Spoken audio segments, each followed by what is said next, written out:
tenemos primer finalista y qué forma de terminar siendo finalista. Hoy terminó hace un par de horas el España-Francia y después de un momento de reflejar, Francia jugó con miedo. No aparecieron, no jugaron al nivel que debieron de jugar, como han jugado los últimos 5 partidos, que han ganado de forma dominante, que no dejan a su rival tener oportunidades, que ellos son los que manejan el partido, que dominan el partido. Pero bueno,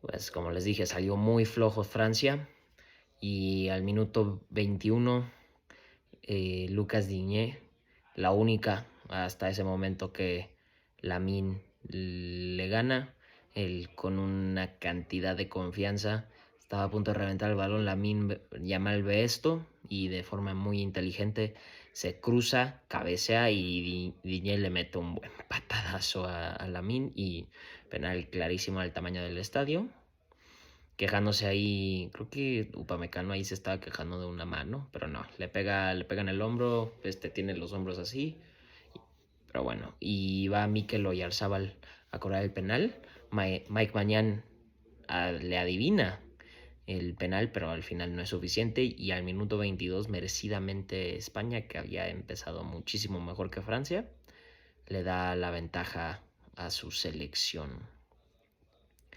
Y pero bueno, con todo y que iban perdiendo y que sí, nada más era un gol, no se activaba Francia. Aunque las estadísticas dicen otra cosa, es of course que pues Francia tuvo más remates y más remates al arco que España.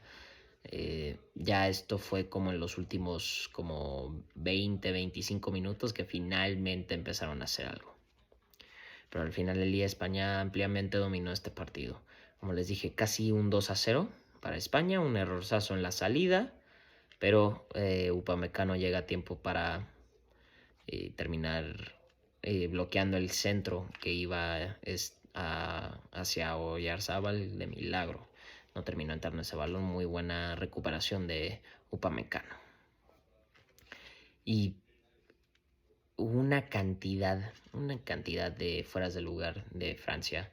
Creo que solo en el primer tiempo creo que tuvieron como como unas 5 offsides y creo que 4 fueron de Mbappé, una fue de Dembélé, una cosa así, pero bueno. Y, y así se fueron en el primer tiempo. España ampliamente dominando, aunque llevaban nada más un disparo a portería. Francia no estaba haciendo nada. Y creo que también aquí hubo un error Hubo 2 errores de Didier Deschamps en el partido. Uno fue empezar a Tchouaméni. Tchouaméni viene saliendo de una lesión que lo había dejado afuera un par de partidos en el Mundial y había dicho en la conferencia de prensa que no estaba listo, no estaba al 100%. Y de todos modos lo empieza. Pero entonces, ¿por qué? El que estaba jugando en esa posición, Koné, estaba jugando muy bien, estaba dándole un buen tempo a Francia cuando tenía el balón. Y dos, la completa desaparición de Michael Olise. Olise que creo que lleva 5 asistencias, una cosa así. Absolutamente nada. No sabía qué hacer. Hubo una al final del partido, del primer tiempo, perdón, que llega Unai Simón le da un pase a Fabián Ruiz, pero se le queda muy largo y le cae a Olise y es oportunidad de hacer un contraataque. Y tenía a Barcolá a su lado izquierdo, a Dembélé de su lado derecho y a Mbappé en el centro. Y en vez de buscar el pase, recorta, se echa para atrás y para atrás el balón. Impresionante lo de Olise, que debe de ser uno de los mejores jugadores del mundo. Ahí sí no hay que... no hay nada que decir. Había tenido un super mundial y en el partido que más importaba, cuando Francia lo más necesitaba, hizo absolutamente nada. Y y se tardó muchísimo Deschamps en hacer ciertos cambios. También tampoco ayuda que tu mejor defensa, William Saliba, termina lesionado. Ahí se quejó algo en la espalda, no sé exactamente, no sé si en la espalda o en la cadera, pero tuvo que salir lesionado y esto no se ve nada bien para la selección francesa y para el Arsenal, que es el club donde juega. Pero bueno,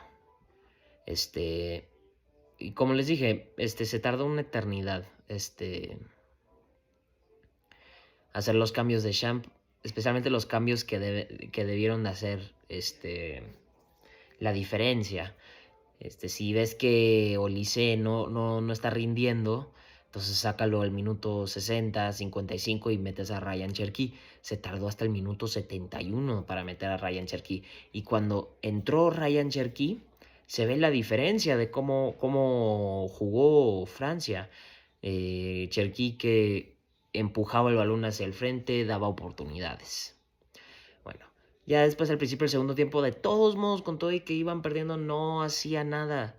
Y al minuto 58, Pedro Porro dice, pues si van a seguir igual de flojos, yo voy a aprovechar. Una muy buena combinación. Nadie cubre a Pedro Porro. Todos los defensas parecen como que se van hacia el balón, hacia donde está Dani Olmo con el balón. Pica por encima, le cae a Pedro Porro. Y el 1-1 contra Mike Mañán no perdona y anota el 2-0. Y con todo y que iban perdiendo 2-0 al minuto 58, no hacían nada. Barcolá no hacía nada. Metió a Doué menos. Olise perdido. Lucas Diñé, que fue el que cobró el penal, que causó el penal, estorbando. O sea, impresionante. Tchouaméni ni al 100% y de titular, o sea, impresionante. Como que los únicos que de verdad estaban haciendo algo para Francia eran Mbappé, que tuvo ahí un par de oportunidades muy claras, pero Unai Simón bien intervino.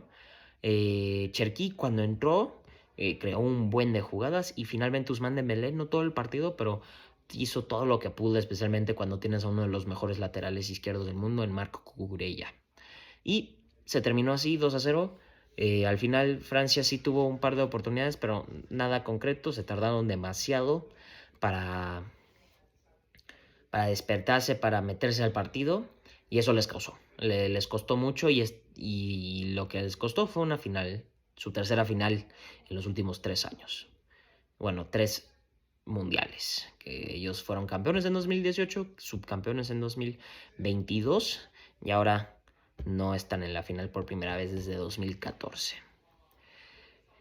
Y muy sorprendente lo de España, vamos a ser muy honestos, no solo este partido y cómo lo jugaron, cómo lo controlaron, pero también cómo empezaron el Mundial. No hay que olvidar que esta es la misma España que terminó empatando 0-0 contra Cabo Verde de forma impresionante. Después ganaron bien contra Arabia Saudita 4-0 porque también estaban obligados y gracias a un pésimo error de Muslera contra Uruguay ganan por la mínima y se quedan con la primera posición del grupo. Barren a Austria en 16avos.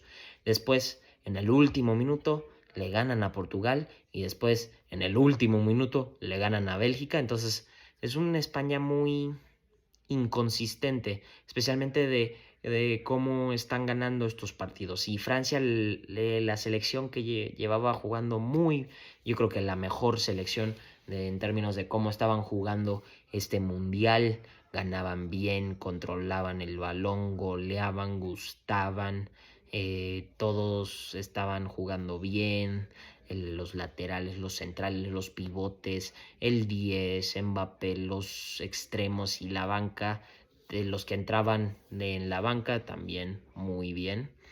Y finalmente cuando les cae un rival más del mismo nivel, porque Francia y España están más o menos del mismo nivel, los terminan barriendo. Impresionante, y pues con esto España se vuelve nuestro primer finalista y por primera vez desde 2010, ese mítico 2010 para España, regresan a una final del Copa del Mundo, recordando que le ganaron a Países Bajos o Holanda en tiempos extra por la mínima con un gol histórico de Andrés Iniesta como al minuto como 116, una cosa así. Pero bueno, ¿cómo vieron los partidos? ¿Cómo vieron el partido de hoy? ¿Cómo vieron a estas elecciones? ¿Cómo ven a España entrando a su segunda final en su historia? Para mañana tenemos la segunda semifinal a la misma hora, a la 1 de la tarde, el miércoles 15, Inglaterra contra Argentina. Este partido va a estar muy cerrado, no solo porque son dos selecciones muy fuertes, pero también porque estas dos selecciones siento que no están jugando a su 100. Estas dos selecciones fácil puedes argumentar que debieron de ser eliminados en octavos, en 16avos o en cuartos, quién sabe. Pero bueno, yo creo, por lo futbolístico y cómo llegan, yo pensaría que Inglaterra un 3-2 debería de pasar, pero no me sorprendería si hay un poquito de polémica en el lado del arbitraje y termina pasando Argentina para meterse a su segunda final consecutiva. Pero bueno, los veo mañana para ver para después del Inglaterra contra Argentina.